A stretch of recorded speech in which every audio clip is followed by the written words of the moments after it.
Hey everybody, it's Alcatrunky64, and I'm excited to introduce a new series to everyone. It is called Bad Games I Like. And what this series does is takes a look at games that are universally accepted as being bad by critics and by gamers alike. And just because a game is bad doesn't mean it can't be enjoyed. Really, that's the objective of this series, is not to try to convince people that a bad game is good, but that despite a game having flaws, it can still be enjoyed. And the first game in the series is South Park Rally. Alright, let's do it. There's some things to go through in the main menu, so let's get right to it. You have the championship, which is the main meat of this game and where I will spend most of the time in this review. Mini championship has 8 checkpoint based races you must complete in a row. Arcade race lets you choose whatever type of race you like in the game, combined with whatever stage you feel like playing on. Multiplayer lets you do the same thing, but has an exclusive battle mode and stage you can play on. Let's dive into the options first.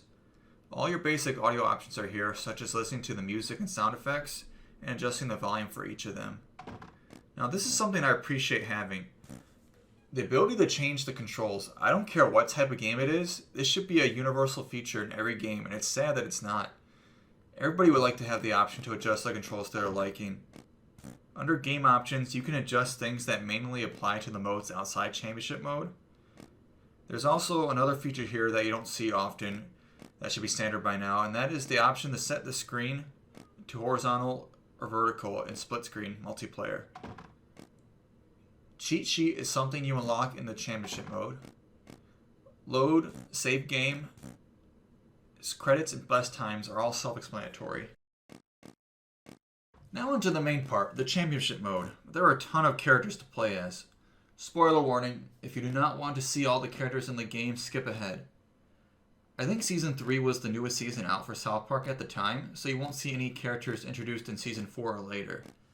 Considering this game has just about any character you'd want to play as to be able to select, even obscure characters such as Scuzzlebutt. The order you see the characters on the roster is the order in which they get unlocked in the championship mode. To be honest, I don't even really know who my favorite character is to play as.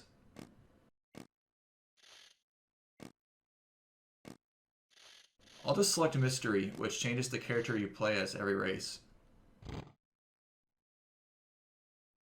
I will say, though, that this game has way too many loading screens.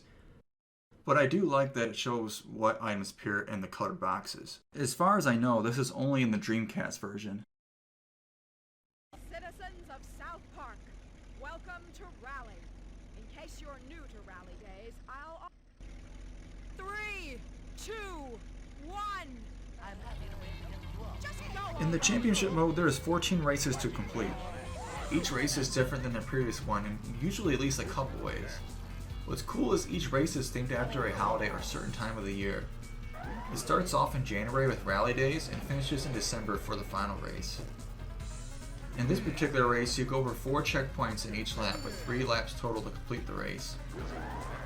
I think the graphics fit the South Park art style well. I imagine this is what South Park would look like if it was in 3D. This game shines the brightest when it comes to voice audio. It has all the original voice actors for the characters, and they all have funny things to say. Hidden in each level is an extra credit, which allows you to use to continue if you fail a race. Trust me, you will need these. You are going to lose sometimes, so go out of your way to find these if it won't cause you to fail a race. The stages and the power-ups are obviously South Park themed. The usefulness of the power-ups varies wildly. You pick them up in colored boxes and certain power-ups will appear in each box. Like Kitty only appears in the yellow box, for example. Kitty is a great power-up because it hones in on someone if they are close enough, kind of like a red shell. This game was released across multiple platforms including the PS1 and 64, Dreamcast, and Windows. The version I am playing is the Dreamcast one, and in my opinion the best version overall. There are differences between each version, like in the PS1 version, it has all the characters, but doesn't have the 4-player split screen. The N64 version has the 4-player split screen, but is missing some characters and voice clips. The Dreamcast version doesn't have the shortcomings of either version. It's the best looking graphically and has the smoothest performance. Tantalus was the developer for this game, and Acclaim was the publisher. Rest in peace, Acclaim. Back in the time period this game came out, South Park wasn't as big as it was today, so licensing rights for games based on it was way cheaper, which is why you saw so many South Park games, most of which weren't of the highest quality. Tantalus is an Australian game developer that is pretty known for making crappy licensed games. But to be fair, they have done a lot of game porting too. Some noteworthy games they have worked on is Twilight Princess HD for the Wii U, and porting Sonic Mania to the Switch. South Park Rally was their first original game, so they had pressure on them to succeed. You probably want to see what the other type of races this game has to offer, so we're going to move ahead to the next race, and in each race I show from now on, I will explain what the race's objective is and give tips on how to beat it. I won't be showing each race from start to finish because if I did, this review would be well over an hour long.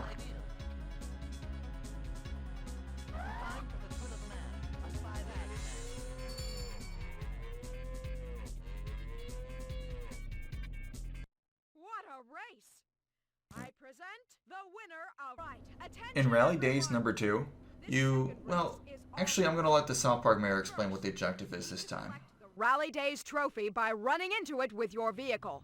If someone else has the trophy, you can swipe it from them by bumping them with your vehicle, or you can knock it loose by hitting them with a weapon.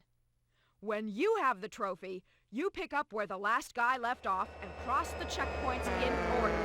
The player who activates the last checkpoint, that's checkpoint number 4, wins the race. Let's get ready to race! In this race, it's best to let the computers do most of the work for you. Let them fight over the trophy and pass through the first 3 checkpoints.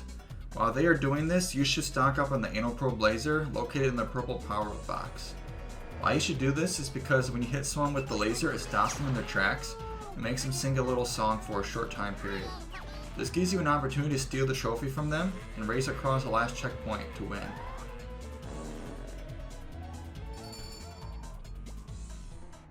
In cow days, you need an antidote to cure your mad cow disease that you've been diagnosed with. Once you grab the antidote, you need your percentage to go down to 0 to win. All you need to do once you grab the antidote is race across the track in circles and the computers will never catch you.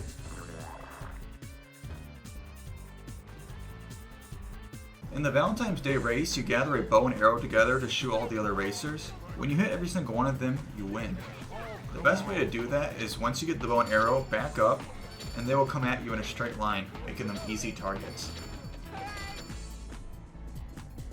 In the spring cleaning race, you need to gather a pair of underwear and race across the 4 checkpoints for 3 laps. If somebody is beating you, steal their underwear to ensure that you win and not them. In the Read a Book Day race, you grab 10 chickens and return them to the checkpoint. The easiest way to win is to stack up anal probe lasers and hit your opponents with them when they get near the checkpoint.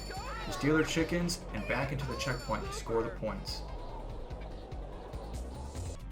On the Easter Day race, you need to grab 20 eggs to win, and there is a particular section of the track you should go to grab the eggs, because they spawn there often and the computers don't go through there all the time, giving you a perfect opportunity to stock up on eggs. In the Pink Lemonade race, you must drive to a randomly assigned checkpoint before everyone else does to get rid of the floating cans around you. If you stay at checkpoint 1, you can easily reach checkpoint 2 and 3 as well, before the computers do, if you let the computers go chase after checkpoint 4 by themselves. After this race, the stages start to have objectives that are similar to the previous stages. Memorial Day is like spring cleaning, except there's only one object that can be grabbed, and you only go to each checkpoint once instead of 3 times.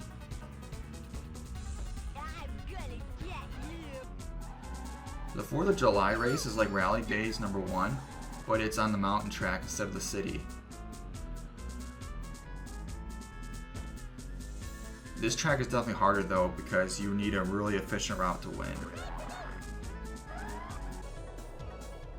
The Halloween race is just like the Read a Book Day race, but instead of chickens, it's candy. And there's a 4-minute countdown from the start of the race, with the person having the most candy being the winner. Thanksgiving is a reskin of the Easter race. You must grab 20 turkeys and ring the bell to win. Your opponents grab the turkeys insanely fast, and even if you are in a good spot to grab turkeys, there's no guarantee you will get 20 turkeys and ring the bell before your opponents. Plus, you must also worry about your opponents coming to your area to grab the turkeys. The Christmas Day race is like a reskinned Rally Days 2, so you can do the same thing you would on Rally Days 2 as far as strategy goes.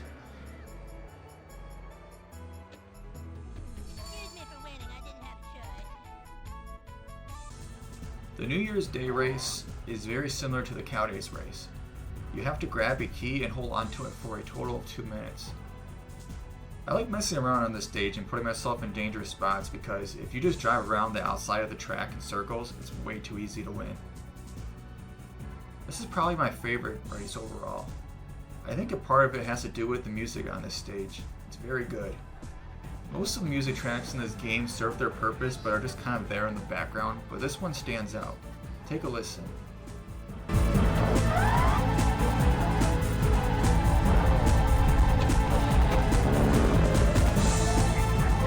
After beating this stage, you will have beaten the championship mode.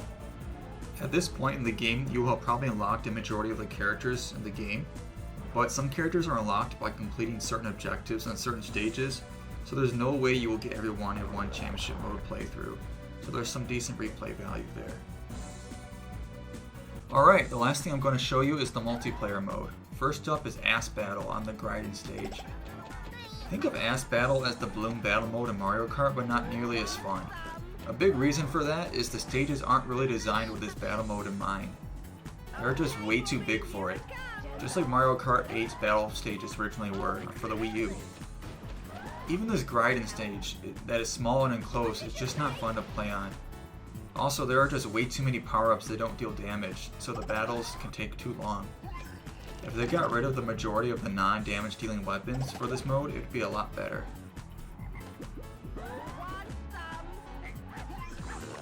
Now it's time to show the Dreamcast exclusive Carnival stage. It's a decent stage overall with interesting things to look at, like the other stages, but you really aren't missing much if you have the other versions instead of the Dreamcast. Overall for this game, yes, there could be some repetition in doing similar objectives and racing on the same tracks over and over again, but I appreciate that this game tried to do something different. It's unique from other racing games. Most racing games you do 3 laps on a track every time, and in this game they decided to do something else. Not every race is a winner, and I'm not a fan of the sluggish controls and at times wonky camera, but damn it, this game's fun. People are just way too harsh on it. Is it a perfect game? Definitely not. But despite its flaws, it's a fun and interesting racing game. If you are a South Park fan, you should definitely give it a shot. And even if you aren't, if you would like to try something different, this is a game you should give a go. This was Ultra Chunky 64. See you next time.